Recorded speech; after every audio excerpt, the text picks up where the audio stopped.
they were able basically to clean up the whole Russell Westbrook contract situation that had created, and were able to break that up into what? Maxi Kleba, Gabe Vincent, Jared Vanderbilt, Austin Reeves, Dorian Finney-Smith, and Rui Hachimura all making over 10 million, but under 20 million. Now, obviously, that's going to change, but to go from there, who do you think is going to be moved? I think the obvious one is Kleba, but outside of there, Pincus kept saying Dalton Connect is probably being dangled as a trade chip. He's gonna get moved. I'm not gonna say pretty sure, but I'd say if the Lakers were to make like a trade to get back a rotation guy, 70%, I would put 70% down. He would be involved in that trade to bring a good rotation player back. Hopefully, a center that they can use. Why? Why would he be traded? You mean because they don't really have a lot of other like intriguing guys that other teams will be interested in. Honestly, if you look at Lakers, are not willing to trade Reeves. Ruiz is already they don't want to trade Ruiz, so it's kind of like even hard to talk them into it.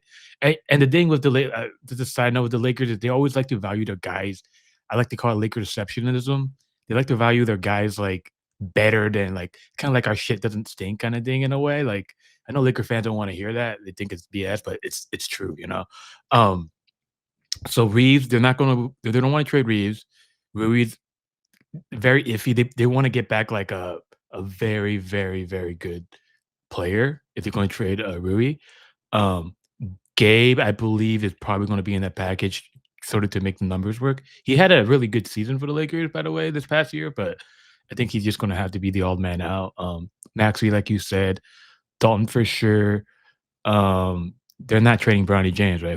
I mean, at this point, who wants Bronny James right now, too? Right? Him and his dad are like a package deal. But honestly, I'd say that's pretty much. It's going to be like a Gabe Vincent, Dalton Connect. Then they got their little first round pick left. Yeah, and then maybe like Shake Milton. They don't even play Shake Milton. I guess he would be one of those guys that to make the numbers work and stuff. But yeah, that's pretty much like what you have on the right side. In terms of for the 26-27 year. Yeah. Dalton, Milton. Honestly, I could see them trading Vando at some point too. Like he's kind of a liability on offense, especially during the playoffs. But yeah, that's where just from what when I talk to people and like just talking to Pincus and like when he's like putting those numbers in, this is like the logical thing of how these guys can get shipped in and out.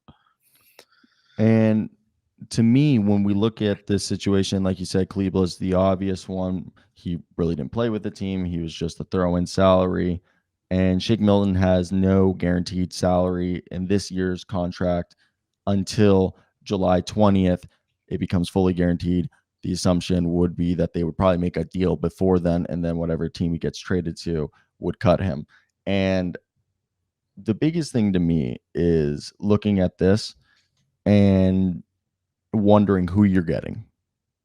Around the mill in LA, what is what's the word around the water cooler when talking about Did Pincus talk about Gafford at any point?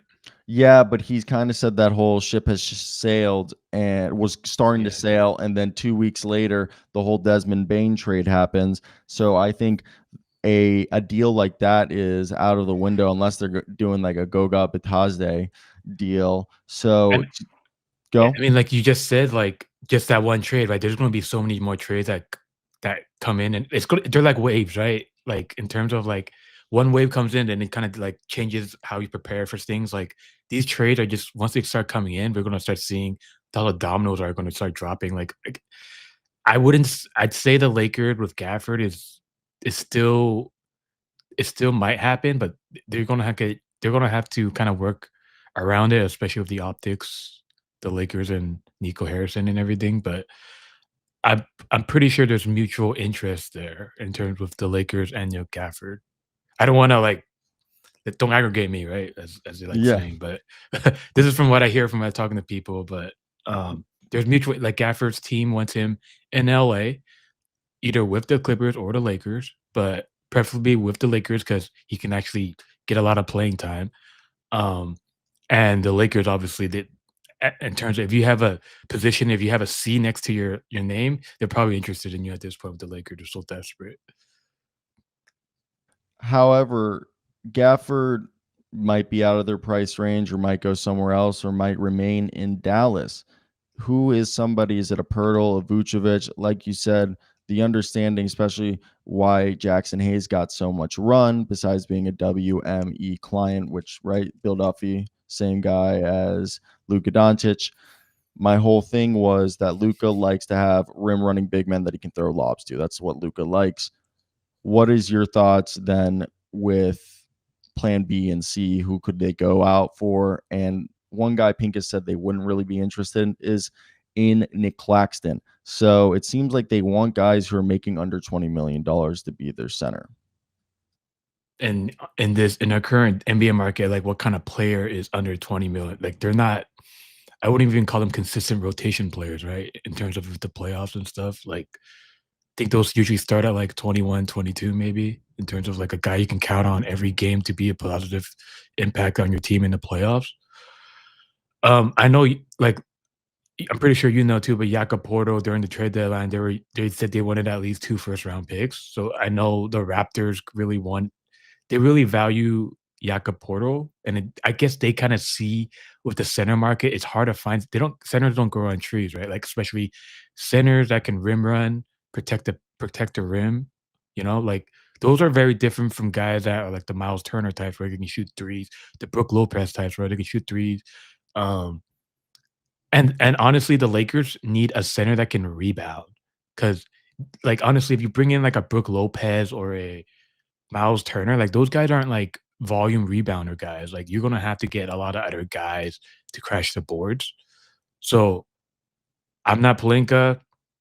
He should focus on getting a center that is more like wouldn't say like a traditional big man, but like a guy that can, do that kind of stuff, right? Uh rim run, catch alley oops, block shots, just your typical center stuff, but that we've always been known for decades. Yeah, and I think another thing with Pirtle is his extension is going to be due soon, and I don't think the Lakers want to trade for somebody who needs to be paid. I think this is what I've always said is you want somebody else to figure out the contract, which it's a headache in its own right, and it typically causes rifts and tensions because people always think they're worth something, and the team's objective is always to get that as low as possible. So, how are you able to obviously outside of the centers? You kind of talked on it, Pirtle, Nick Claxton, and if we're really just going over here onto Hoops Hype and going to salaries and looking at the 25 to 26 season and going between the 10 and $20 million range, besides Gafford, there is Beef Stew, $15 million a year, but he's a little undersized, and it's not like he's a jump out the gym and type of athlete. So to me, it does. And Vooch is another like Jakob Pertl. Vooch will stretch the floor, but Pertl and Vooch are guys who aren't going to be catching lobs like that and running the floor the way that they would want.